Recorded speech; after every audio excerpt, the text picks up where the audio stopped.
So are we ready? This is Jay. This is A. And this is Moxicated, where we drop the booze and walk through the reality of life alcohol-free. So grab your favorite mock, get ready to laugh, and let's get Moxicated.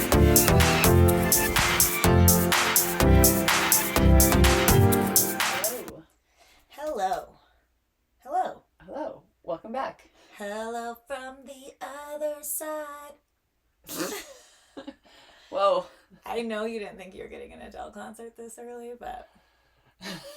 That was a surprise to me too, y'all. We're so good at our hellos. I know, I was literally just trying to be different. Hello. And we, a lot has happened since we saw you guys last. Yeah, talked to you last. Because we had the wonderful Kyla on our podcast last week. But you now know we are part of the Cloud 10 family. Yes. Oh my gosh. So that's so exciting. So exciting and so cool. But even more than that, we have a 5th place triathloner in our presence. Oh and I really needed this to be talked about because it's so cool. And we didn't get to talk about it last week. So Allie did a triathlon. But okay, I did a team triathlon also. And it's a split is what it's called. So it's not, normally it's like an Olympic course. And so I did half of that. Okay. And I rode the bike. Yeah, of course. Yeah.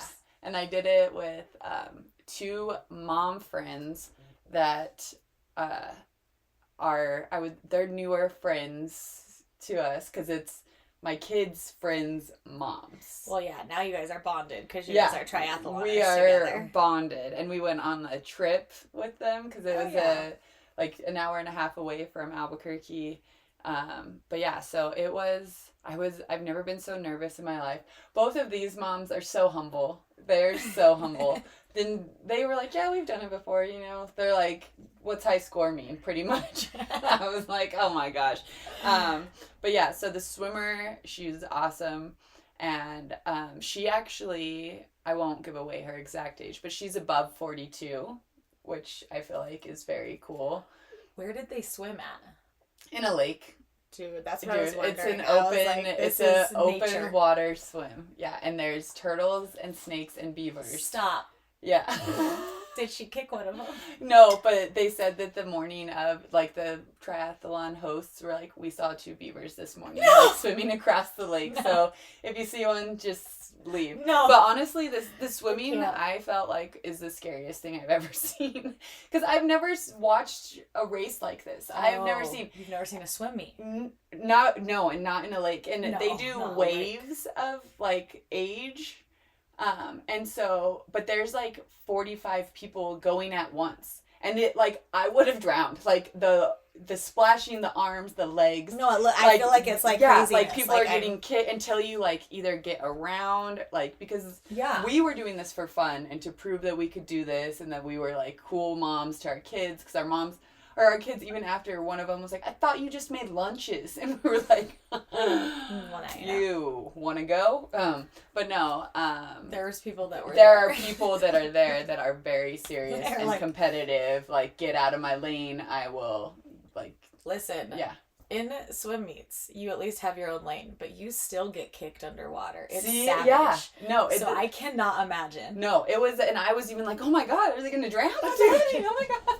And then, and the swimmer right before, she was like, okay, well, so I ride my bike after the swimmer, and she's like, okay, well, in the pool, I can do this in 12 minutes. And I was like, oh my gosh, I have to ride in 15 minutes then, that means?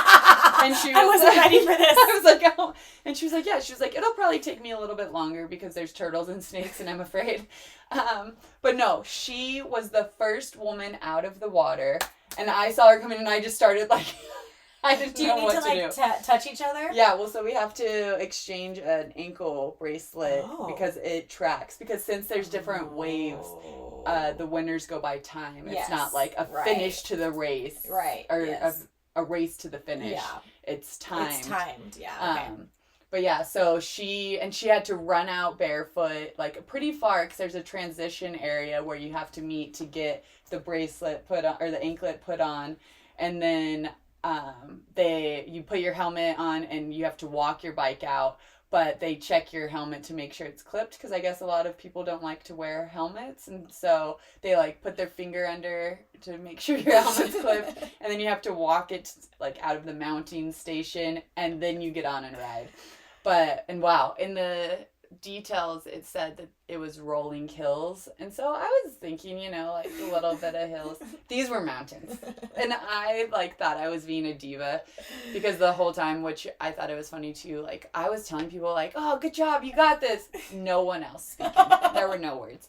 And then I was like talking to myself the whole time too, like, you can do this, your body, like think of how far your body has come. Yes. You have had children, like, because it was so hard, and these hills were so steep. They were so steep, and I literally just kept telling myself, like, after the uphill there's a downhill. Yeah, like, you can do this, just get up. And two, like, I was a little at fault because I was riding my dad's bike, which is also just funny. I should have known the bike better. Like, I rode it enough. Well, I should have rode it more before, but I was like, it's a bike. I know how to do it. No, there were like, I would be in the right gear, and then all of a sudden a mountain would come, and so I would try to get into the right gear for this mountain, and then it would like kick me all the way down. So then I was like going 100 like times trying to like move the gear back up, but this bike is for like professionals, and I'm used to a single speed, and so yeah. Well, you're a professional now. Yeah. Well, this morning they're already talking about next year's. So I guess I'm in. So this is something you're doing I think just yearly. Well, like one of the other families, because so a husband did it, and they got first place in the Olympic. And I was like, you guys are the most humble people I've ever met in my life. Like, he didn't even care about the medal or anything. I wore that medal from the second I got it while we were at Blue Hole. And you earned this. Yeah. And then one of them asked me, they were like, so is this going to go with all the rest of your medals? And I was like, I've never gotten a medal. I think maybe in elementary school they just gave trophies, not medals, because I did have a couple little trophies, but I've never gotten a medal. Oh, okay. I was going to say, you didn't get a medal in Hoover? It was probably a little trophy. Yeah, I think maybe it was a little trophy. Basketball? No, I don't think we got awards. Because literally the last time I played a sport was middle school. And I went hard. I played basketball, golf. I remember. I feel like there were more. I don't know why I can't. Come on, Coach Romero. Coach Natsko. Don't act like I don't remember their names. Oh my gosh. But yeah. Anyways, definitely wow, you no were regrets. incredible. But seriously though, because that is something that like, and when you're in the middle of it, you're probably like, what did I do? Like, I don't think I can finish this. I don't know why I'm doing this, but like, just keeping going through those thoughts of regretting your decision. Yes. Right? But like, look what it led you, and look what you get. Like, even if you never did it again, but of course you're going to do it yearly. Even if you never did it again, you could say that. Yeah. And for the record, I'm just telling people that you did a triathlon. No clarification, nothing after. I'm not explaining anything. I don't care what they think. I'm just like, Allie did a triathlon. I'm not lying. You're not. No, it's true. And honestly, placing 5th overall was insane. Like, such a good number, when they said that, I was like, oh my God. And then it did kind of make me, I was like, oh, well, I could, because if we would have done it 2 minutes faster, we would have gotten 3rd. And we would have gotten the next medal up. And so I was thinking to myself, I'm like, oh, on that hill. Because the runner and the swimmer, they crushed it, okay? And I crushed it too. Yes. But I'm like, I could have done 2 minutes faster if I knew that this was at stake. I just didn't even think we had a chance at, like, placing or anything like that. Yeah, well, now you know. Yeah. It's like a little, like, triathlon bug bits you. Yeah. And so now you're like, and everyone did say, they're like, oh, you're going to be addicted to this after. And that day I was like, I will not be addicted to this, like, afterwards. But no, I'm like, I'm not doing it next month. One of the other families, they have another one next month, and it's a 6-person. It's mountain biking, like trail running, paddle boarding, like. No. Yeah, and so they were like, "Yeah, we're going. You guys want to come watch?" And I was like, "We're busy." These people are amazing. They are. I'm just gonna tell you, that is absolutely incredible. I ran a marathon once. I ran a 5K once. Yeah. No, even that's cool. I know, but not this level. Like, this is extreme. There were Picking some, turtles. no, there were some extreme people. And it was really cool too because there was like, I want to say like 60-year-olds that did this. The number one winner that did it by himself the whole time was like in his 60s, and that everyone was like, this guy, and I was like, no, this is my first time, guys, I don't know anything about this. I'm not in the circuit. Yeah, and they were like, it's an interesting community. He used to do it in jeans and still got first place. And I was like, oh my god. He was like, yeah, in the 80s and 90s he would do these in his jeans, and I'm like, that is crazy. Imagine swimming in jeans. No, that's like 50 pounds. Sink. that's you'll meet the turtles. Oh my gosh, that is so incredible. And seriously, like, talking about not regretting anything, like being able to do these things in jeans, not in jeans, for your first time on a limb, like no matter how old you are. And that's just the perfect like blend into what we're talking about today, because regrets are huge. And huge. It's so hard for me. Like, I don't know. Any Jennifer Aniston movie is like my favorite movie, but I can't say regrets without thinking no regrets. Yeah. It's like in my head anytime. Like, we're trying to be serious about this and I'm like, don't say regrets. Don't say regrets. So good. I'm trying not to say that. But we are all affected by regrets, and I know that there's a lot of people that live by, I don't have any regrets, and I think can fall under that category.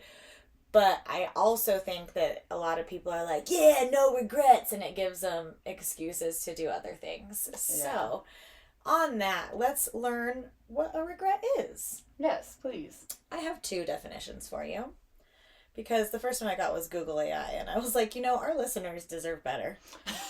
So I went to Oxford first, well, second, but now it's first. And Oxford says regrets are feeling sad, repentant, or disappointed over something that has happened, been done, or especially a loss or missed opportunity. And then Google AI says, regret is a negative emotion characterized by sadness or remorse about past actions or inactions. It involves wishing that one had made a different decision and is often linked to perceived opportunities. And this is AI's words, while regret can be painful, it can also be a powerful tool for self-reflection. So, what are your thoughts on that? I think regret is such a huge subject. I do. I think that it also ties in a lot to comparison, because I know for me, like when I do have like a moment of regret, I'm like, how could I have done this different? Why did it happen this way? Like, and I compare the situation to what it could be. Mm-hmm. And like, that's what leads to the regret, is the comparison is almost like the first step. Like, maybe you're not even feeling the regret yet, and then you're like starting to compare, well, that happened and this is how it could have been, and just going the back and forth. Yeah. And I think more like when we decided to do an episode on regret, for myself, I think I tend to regret like more like conversations and things. I'm like, oh, why did I say that? Like, because I was really like trying little things, mm-hmm. And like, or like, oh, I wish I would have said that. Right. Like missed opportunities. Yes, exactly. And when I was looking up facts, I think it's probably harder to find facts on regrets, but one that I found was a study, and this is from Psychology Today, studies done on gender differences in regret. Ooh. And of course, it shows the increased value that women put on relationships and how women may have more difficulty disengaging attention from past relationships. 44% of women surveyed in one study had romantic regrets versus 19% of men. Whoa, that's a huge difference. And I'm like trying not to go on my soapbox here, but I'm like thinking of, like all of these women that go through these relationships and they're like, what, shoulda, woulda, coulda, I could have done this better, I could have done that better. Maybe if I would have done this, he would have done that better. And only 19% of them are thinking that. The rest of them are just like, well, I think too, did it say the age in that? It just said that this result may also reflect men's greater tendency to replace lost relationships quickly with new partners. In this study, those not currently in a relationship, perhaps understandably, had more regret over past ones. Interesting. Because when I was listening to you say that, in my head, it's like, well, women when we're younger are so much more emotional than men are. Mm-hmm. Like, it takes men a lot longer to get a, like, emotional maturity. Even, like, sexually, like, the sexual relationship changes a lot with age for men and women. Like, yes. That's where the term cougar comes from, because women are less emotional when they're older and just want to have fun. And that's why young men can give them that, like, fun. But no, and so that's when I was listening to that, like, yeah, I could see a guy maybe in their 20s and, like, early 30s being like, no regrets, you know, like, yeah. Almost like how you were saying in the beginning, like, living life with no regrets, you know, like, yeah. Or whatever. Like, well, and it's honestly, if you are moving from relationship to relationship, you're not gonna have as much time to sit and reflect on what just happened. And I think that is more common, as it says here, for that to happen from the male aspect than the female aspect. And I don't know, I'll go on a limb here because I'm a woman. Yeah. Say something. But I think that even if a woman was to move on quicker, they are still processing, reflecting, maybe having regrets over their past. Maybe. Yeah. That's just me going on a limb.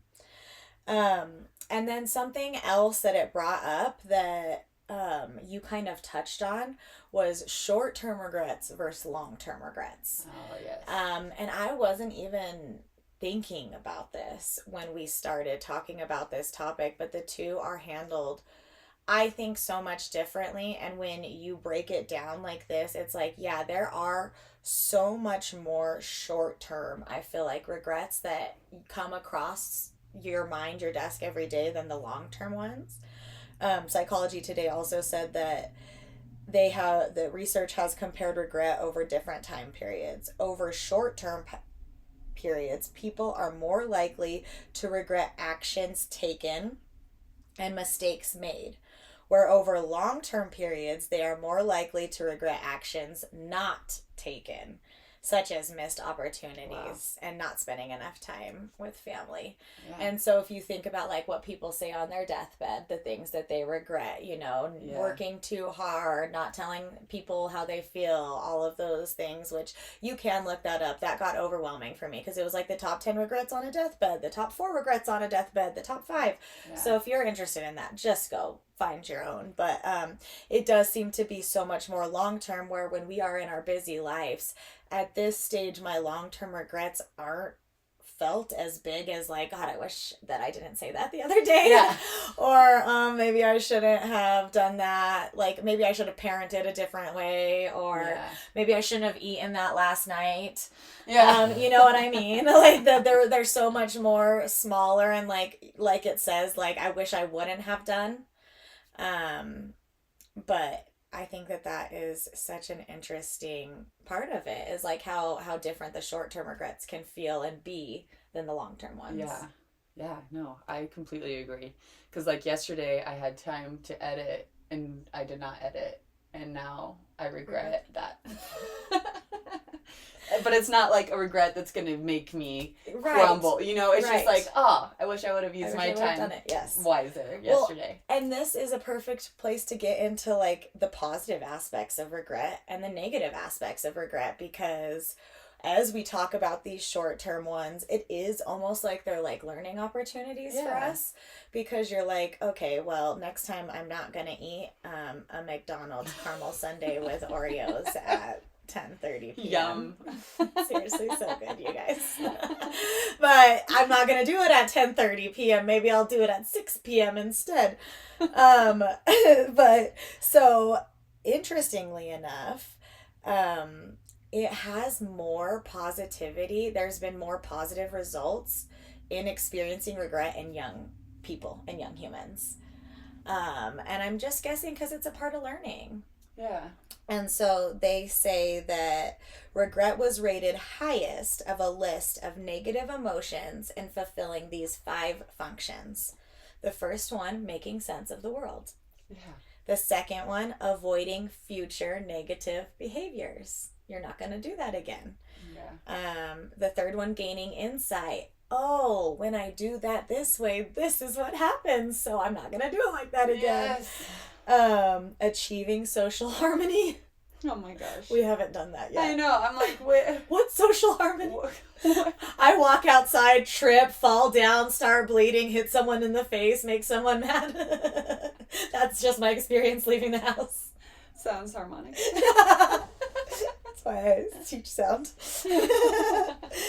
But truly, like, you know, it is those learning, misspeaking, putting your foot in your mouth. Oh my God, queen over here. I'm like, can you stop talking? Like, in my head while I'm talking, it's telling me stop talking. And it's still just happening. And I'm like, oh my God. Allie. We're still working on number 4, everyone. That's our point right now of opportunity. And then number 5, and this is kind of funny. Improving ability to approach desired... Oh, okay, I read it wrong. Improving ability to approach desired opportunities. So, like, maybe you see a triathlon and you're like, I'm gonna do it. Because in the past, I never, did sports past middle school. And I want to do something to make my children proud. And I want to show them I do more than just make lunches. And so sometimes that is spurred by not taking advantage of something in the past. Yeah. And so you are now like, no, I'm not going to let that happen again. And so I'm actually going to grab this opportunity. Yeah. Which is such a beautiful gift to get.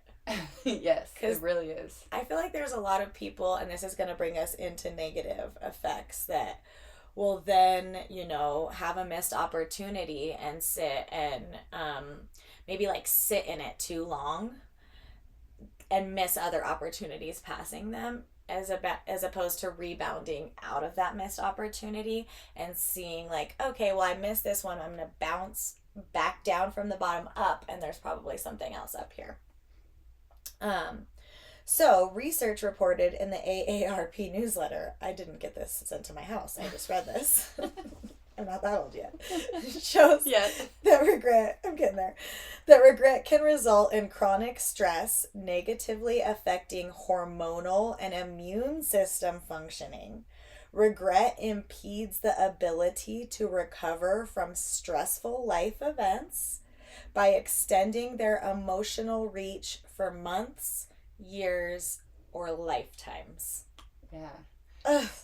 I think like a small part of that is ruminating. I think a big part of that is ruminating. Like just ruminating on these choices or missed opportunities or things that you can't change it. Mm-hmm. Like, and ruminating is not going to help you at all. Or like fixating on these regrets. Like, we can't change our past. We talk about that all the time. Mm-hmm. Like, we did some wild things that we cannot take back. We cannot change. Yes. And so we have to move to a point to where we can accept that it cannot be changed. We'll step out of the rumination. And I think that, like, especially wherever you are in your life and however big these regrets are or feel like that's the biggest thing you can do. The hardest thing to do is to step out of the rumination. And coming from, an ADHD brain, there's hyperfixation. And when we are hyperfixated on something, I used to think I was an overthinker, and now I'm like, oh no, I'm a hyperfixator, which is like, it's like a laser beam ray on that one problem, and then you can dissect that one problem in a million different ways. You can give yourself a million ways it would have gone right and a million ways it would have gone wrong. And after all of this mental work that you've done, what are you? You're still sitting in that hole of that regret. You haven't made any positive moves towards what you wanted to do instead. And all you're doing is sitting and thinking about all of the negative effects that happened because of this one mischoice, opportunity, or thing you did. Yeah. Learning from our mistakes is one of the upsides of it, but regret can also lead to depression and anxiety. It can change your appetite. It can avoid to sleep issues. It can even cause headaches. Yeah. Feeling bad about yourself. This is from Dr. Potter. Feeling bad about yourself, feeling like things are pointless because you screwed up. You may do an assessment of your life and think you're not a worthwhile person. Well, and I was gonna say regret too, like just fuels self-doubt and insecurities. And self-hatred. Yeah, like it's like the little devil on your shoulder that's like, no, what did you do? You could have done this. Like, why did you do it this way? And honestly, when I think about that, that is what I did when I drank. Like the next morning, the emotional hangover part was all regret. Right. All the self-hate, all the self-doubt, the insecurity, like just going through my brain like, oh my God, why did you do this? Like, oh, you can't take this back. You said these things. You were mean. You didn't want to do that, but you were making people laugh, so it felt good in the moment. Yes. But you don't actually feel that way. You don't actually mean those things about those people. And like, just even, that used to be what ate me alive. I would regret my social interactions when I was drunk more than usually my physical, because I mean, I would put myself in dangerous situations, but more like once I would get a crowd laughing, that would fuel me, and I would say anything to make people laugh. Spiral down.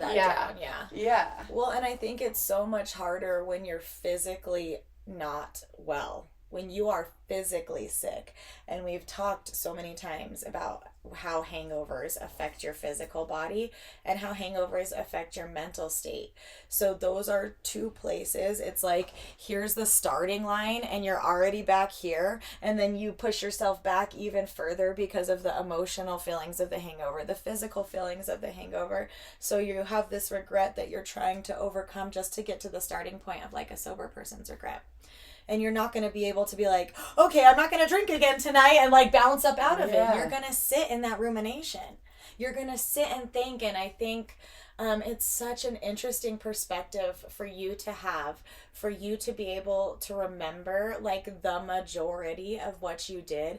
Almost like, this is how I see it, because I have such a picture mind that I'm like picturing you like seeing yourself doing that the next morning, and like almost like you're a witness to it now, and you can go back into going back. And like there's this one night that I actually, there was a picture that I just saw, and I was wearing the dress from the night, and I didn't even do anything that crazy, but like for some reason, like the regret of me like being the jester, that is one night that like replays, and I'm like, I can't change this, but it does, like it's a flash. It's like a flash of the shame from back then, no matter how far we are in our sobriety. Like sometimes these weird feelings of regret can surface, and it's like, okay, come and go, Well, and I think it's cool to be, well, not cool, but it's cool for our listeners, because like you remember and you can still feel it, and that's how it affects you.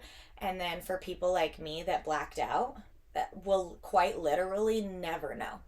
Like, we'll never know what the actions we did that we would regret. And it's like, is that a blessing? Yes, but it also leaves more room for ruminating. Yeah. Because you have absolutely no clue. And then there's also people out there that do know. Yeah. That know exactly what you did. Yeah. And they probably, had so much to say about it. And so sitting with that is another layer of, drinking regrets, because like on one hand, you remember everything you did and you are mad at yourself for it. On the other hand, you don't remember anything you did, which opens it up to, did you do a million horrible things? Yeah. And I'll also never know. And I think that it can be hard to sit with that. The never knowing. Yeah. The never knowing and being like, gosh, I regret that was even a part of my life. And I think that when you're in it, those feel like short-term regrets. Yeah. But whether you give up alcohol or not, over time, stuff like that starts to turn into long-term. Yeah.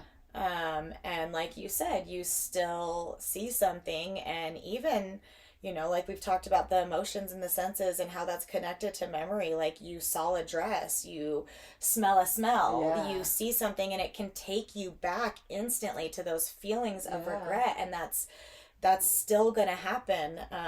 The triggers, there's so many triggers, different kinds of yes. triggers. And it was interesting for me because I did just go through a lot of photos and I was like, whoa, it was a time It warp. brings it back. Yeah.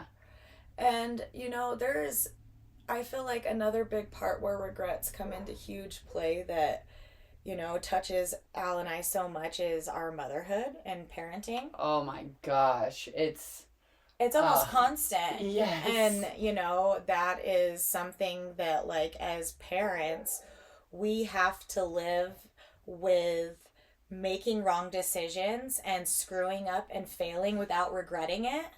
Yeah. And I think that can be so hard as well because you are comparing to what you could have done, but also comparing to what other people do. And this plays into alcohol-free journeys as well. Yes. And almost a sense of regretting that you can't be a certain person, or regretting that you aren't like who you are as a mom, who you are as a drinker. Yeah. Like, regretting a whole identity is so much more damaging. But it's just something that we can't get away from, because when you care about something so much and you make a mistake, it's hard not to say, I wish I wouldn't have done that. Yeah. Or comparison. I think that's a huge part Yeah. of it too, is when the comparison comes in and you're trying to essentially be something that you're not. Yeah. What regrets do you feel? Like, do you feel like you have long-term regrets? Are any coming to mind? Well, so I used to have a lot of relationship regrets. Like, if I would have just had sex with that person, maybe I could have kept him around longer. Like, if I would have gone to the next step, maybe he wouldn't have left in that way. I used to have those regrets big time. And I used to play out scenarios in my head of when I was going to see them again and how I was going to, like, make it all, like, make them miss me. Does that make sense? Like, like all the things that I wanted to do. I used to be like, oh, when I see him again, I'm going to, do all of these things that I regret I didn't do. It's like regret went right to revenge. Exactly. No, truly. And I haven't had those feelings in a long time, but I did in my early 20s. I had, like, 2 bigger boyfriends, I would say, that I did. I was like... Yeah.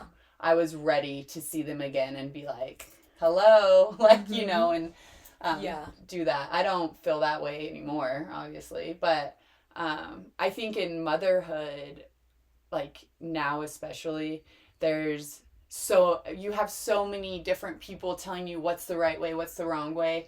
And it's so many voices. Yeah, so many voices. And then, like, now my kids are 6 and 8.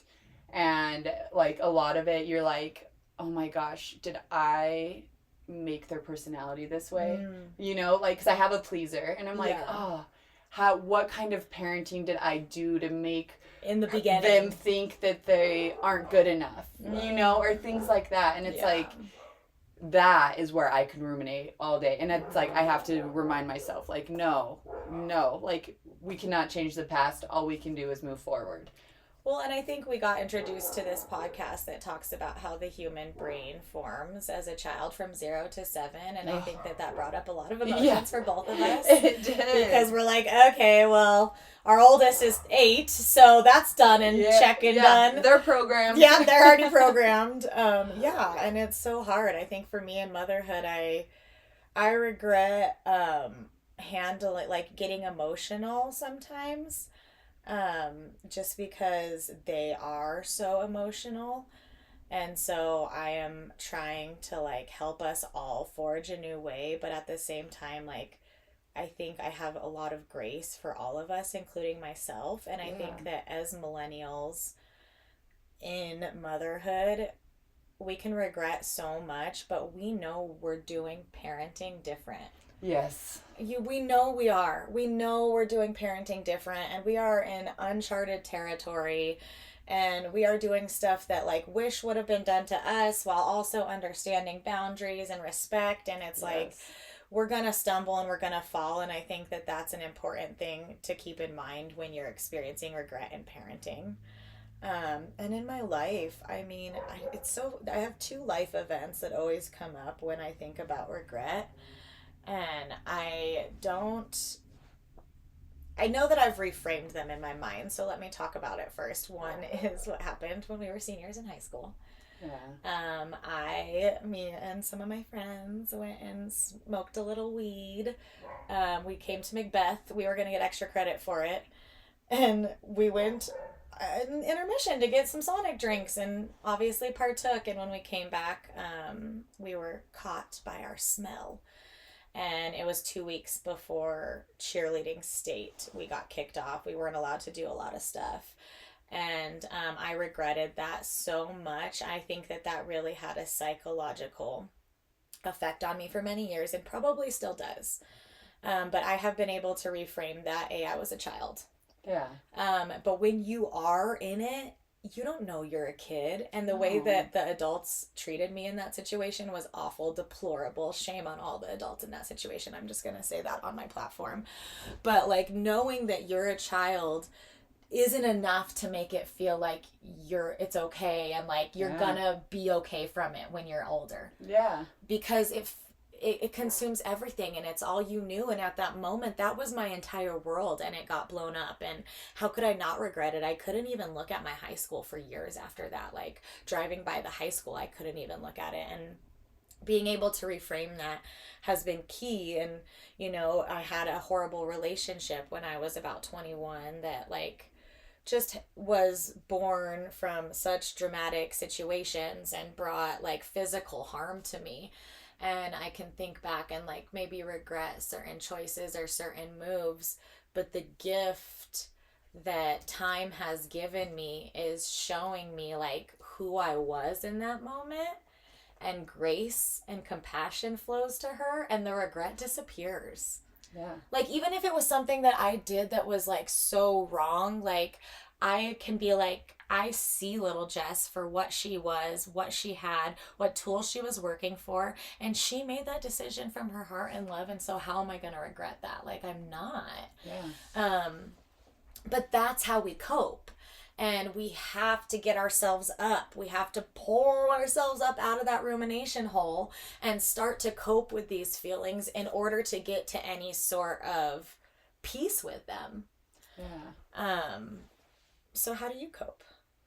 Honestly, well, you kind of said it. I think self-compassion is a huge way to cope with regret, because without compassion, how are you going to move forward? It's like you have to dig down deep and find that compassion somewhere. And like you said, give that little Jess that grace and compassion.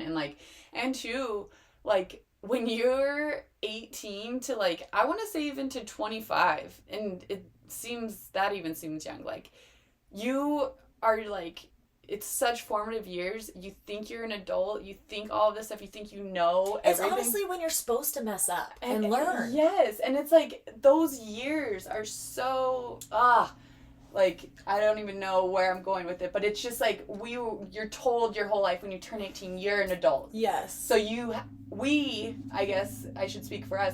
We did think we were adults. We made these decisions, like... We moved, both of us were out at 18. Out at 18, and we never moved back home. Not once.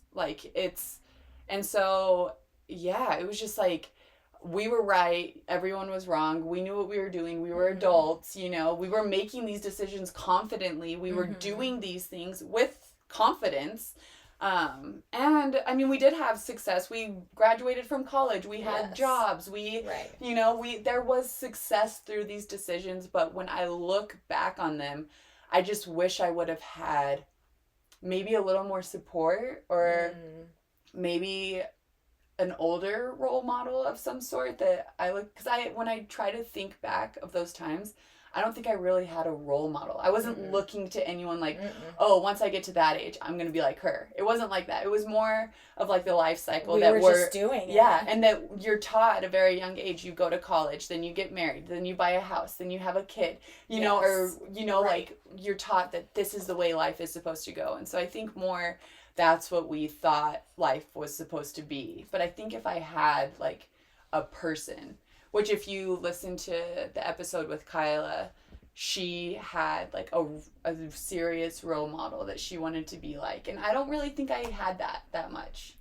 Mine was Britney Spears, so that's why I made Yeah. all the decisions I made. Yeah, and those were very formative years for her too. Exactly. Oh my gosh. Yeah. Yes. But I think that that's like, we are walking through life.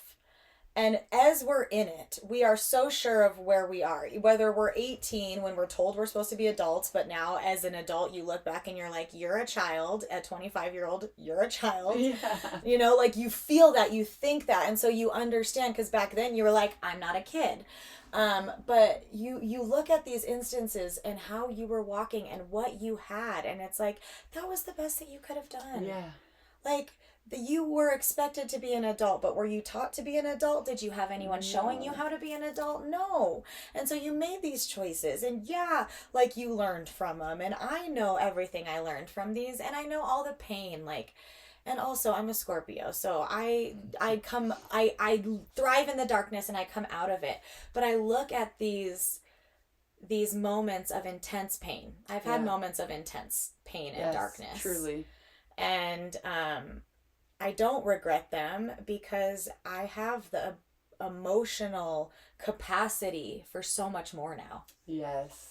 And like, yeah, it was horrible and it sucked to go through those things at a young age, and it sucked to be in a dark place and feel alone. But now the emotional capacity that I have from it, like, how could I ever hate it? Yeah. It's allowed me to be who I am today, and I love who I am today. Yes. And I didn't love who I was then. No, I agree 100%. Like, it did. Yeah, they were very intense years, and we didn't realize the impact they were going to have on us long term. Yes. But they made us who we are today. And I can confidently say I really don't have regrets. Yeah. Like, yeah, the shame ate me alive on those hangovers. But do you know what? I got out of that, and I can see now. And I think that that's a big coping mezzanine is like, through my sobriety now, like, the clarity and all of this, like, and even the awareness, like, having like self-awareness. It probably took, I want to say, maybe 2 full years for me to really understand self-awareness. Yeah. And that was in my early 30s, because that's when I got into therapy and I started focusing on myself and stopped, like, letting the outside world influence me as much. Yeah. But so I think that self-awareness is a huge coping mechanism for regret. Yeah. Big time. This place had 4 for you. The first one was harness the functional aspects. Ooh, I like that. So it's our brain's way of telling us to take another look at our choices, a signal that our actions may be leading to negative consequences. It also says regret is a major reason why addicts get into recovery. Yeah. So the function, oh my gosh, it's so hard because I'm such an emotional person, and so are you. All the earth signs out there are like, no, I get the function of it. And you're like, look at what this did, look at the choices, cause, effect, results. Now I won't do it again, and using that as a tool to not regret and to make better choices. Letting it go. Yeah. If you get stuck blaming yourself, this could turn into something bigger: depression, anxiety, damaging your self-esteem. You have to find a way to forgive yourself and let it go. Yeah. You could think, and this is a big tool that I think that sometimes we roll our eyes about, but for me, a fierce, loyal friend, like, I hate when people tell me it, but I'm like, oh, you're right. What would you say to your best friend if they did something and they were regretting it? What would you say to them? Say that to yourself. Yeah. You would get so mad. I would get so mad if you were being mean to yourself. So why am I letting myself talk to myself like that? Most people have an easier time forgiving others than they do themselves. So just putting yourself in, quite literally, the other person's shoes and forgiving you. Making sure that you are not taking too much of the blame. Consider the circumstances. That's part of the self-awareness. That's part of, who was that person in that moment? What was she working with? What did she know? What did she not know? considering the circumstances that may have made it more difficult to make good choices, or that you had limited knowledge, or that you were under stress or pressure and you had to make a quick decision. Yeah. And then reframing the situation more positively, thinking about life as a journey. We all make mistakes. And the opportunities to learn important lessons about yourself, including your values, your vulnerabilities, and your triggers, as well as about other people, can help you. You can use your past regrets to decide how to take better care of yourself in the future. Yeah. And I think too, like learning from your regrets, I think that's a huge. It's all part of it. The 3 words I think to leave us when it comes to regrets, and after going over them and thinking about them and getting out of the ruminating stage, I want you to hopefully remember at least these 3 things: accept, acknowledge, forgive. Love it so much. Accept that it happened, acknowledge what your circumstances were, who you were at the time, and forgive. And, yes. and that's how you can let go and move past this. No regrets. Tattoos on our chests. We love you, babes. Talk soon.